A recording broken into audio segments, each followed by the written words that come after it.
আমি একজন ভাইকে শ্রমিক তার পা কেটে ফেলতে হয়েছে আন্দোলনে অংশগ্রহণ করার পর। তিনি আমাকে বলেছেন ভাই একটা দাবি আছে। আমি ওনাকে একটু হাসি তামাশা ছলে দুষ্টামি ছলে বললাম যে ভাই আন্দোলনে প্রথমে দাবি ছিল কোটা আন্দোলন, পরে হলো 4 দফা আন্দোলন, এরপরে 8 দফা আন্দোলন, এরপরে 9 দফা আন্দোলন, আবার এক দফাতে গিয়েছেন। সে এক দফা ছিল হাসিনার পদত্যাগ। হাসিনা তো পদত্যাগ করে না, শুধুমাত্র সে পদত্যাগ করে পালিয়ে চলে গেছে। আমি জিজ্ঞেস করলাম এখন আবার নতুন করে কি দাবি ভাই? বললেন একটা দাবি, সে হলো এই সমাজ থেকে, বাংলাদেশ থেকে দুর্নীতিকে নির্মূল করতে হবে। ওনার পেশা, তিনি একজন শ্রমিক, তিনি একজন দিনমজুর।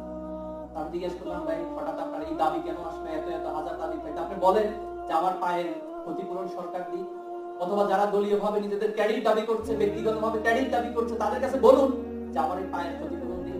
সেই দাবি না করে আপনি রাষ্ট্রের দুর্নীতি কেন মুক্ত করতে চাচ্ছেন ভাই?